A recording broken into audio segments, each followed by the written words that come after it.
నమస్కారం అమ్మా. నమస్కారం తల్లి. అమ్మ, ఇంట్లో ఎవరైనా చనిపోయినప్పుడు సూతకం వస్తుందంటారు కదమ్మా. అవునమ్మా. అయితే అట్లా సూతకం వచ్చినప్పుడు ఎన్ని రోజుల వరకు ఇంట్లో పూజలు చేయొద్దమ్మా? అమ్మా, 10 రోజులు మృత శౌచం అంటారు. అంటే ఎవరన్నా చనిపోయినప్పుడు మైల అని చెప్తామే.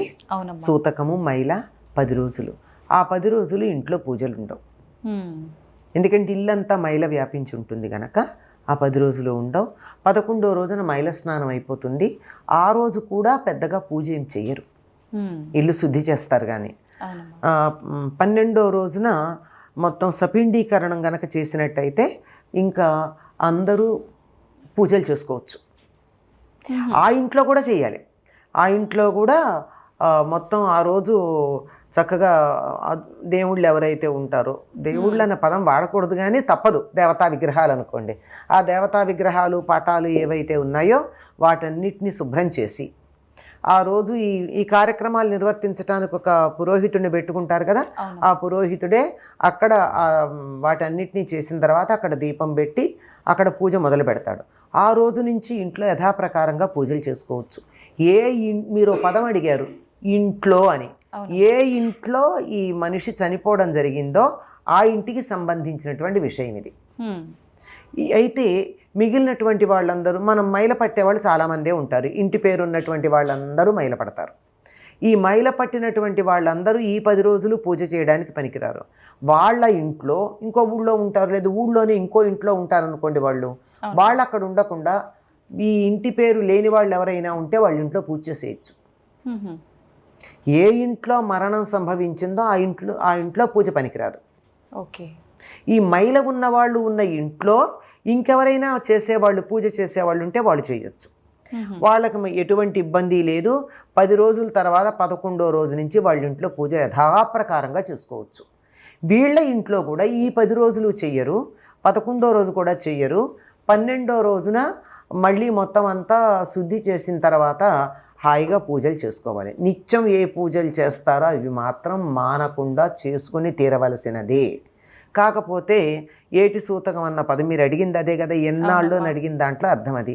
ఏటి సూతకం అని చెప్పి 1 సంవత్సరం పాటు సూతకం పాటిస్తారు. ఈ సూతకం పాటించేది ఎవరు అంటే ఎవరైతే కర్మ చేశారో వాళ్ళు.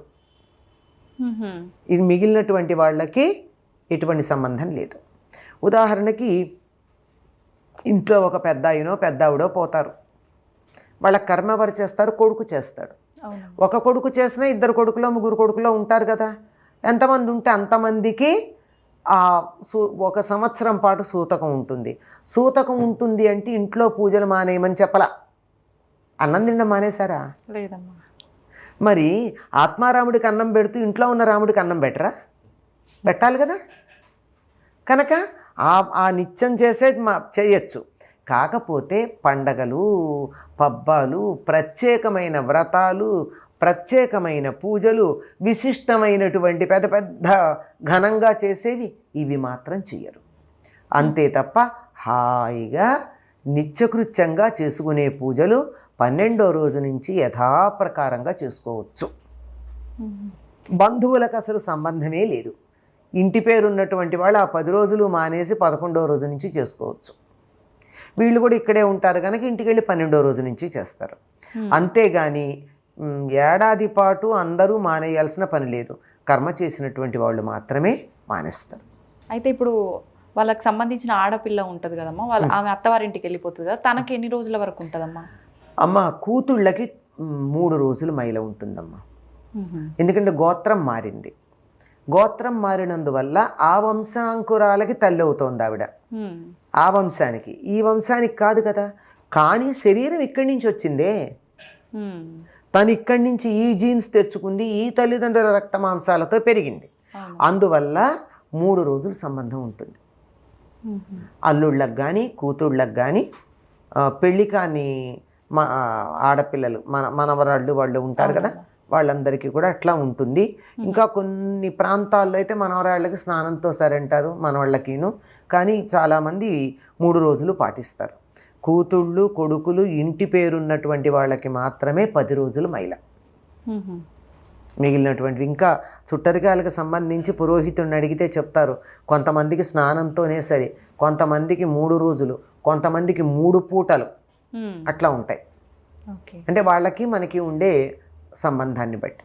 అయితే అమ్మా ఇప్పుడు ఈ కార్యక్రమాలన్నీ చేసిన వాళ్ళకి సంవత్సరం వరకు సూతకం ఉంటుంది అన్నారు కదమ్మా, ఆ, వాళ్ళు మరి ఆలయాలకు వెళ్ళొచ్చా అమ్మా? ఆలయ దర్శనం చేసుకోవచ్చు అంటారా? ఇంట్లో పూజ చేసినట్టే ఆలయానికి వెళ్ళొచ్చు, కానీ ప్రత్యేకమైనటువంటి పూజలు అవి చేయకూడదు. ఇప్పుడు మనం గోత్రనామాలు చెప్పి పూజలు అవి చేయించుకుంటాం కదా, అవునమ్మా. అవి చేయించుకోకుండా దర్శనం చేసుకోవడానికి వెళ్ళొచ్చు. మ్మ్. ప్రత్యేకంగా కాదు, దర్శనం చేసుకోవడానికి వెళ్ళొచ్చు, తీర్థప్రసాదాలు తీసుకోవచ్చు. కానీ కొంతమంది శఠకోపం పెట్టించుకోకూడదు అంటారు. అది వాళ్ళ ఇష్టం. మ్మ్. అది వాళ్ళ కొంతమందికి కొన్ని నియమాలు ఉంటాయి వాళ్ళ కదా, కుటుంబాలకు సంబంధించి, సంప్రదాయాలకు సంబంధించి. అంటే మనం నమ్మే దైవాన్ని బట్టి కూడా ఉంటుంది కదా. శివుణ్ణి నమ్మే వాళ్ళ నియమాలు కొన్ని ఉంటాయి, విష్ణువుని నమ్మే వాళ్ళ నియమాలు కొన్ని ఉంటాయి, అమ్మవారిని నమ్మే వాళ్ళకి నియమాలు కొన్ని ఉంటాయి.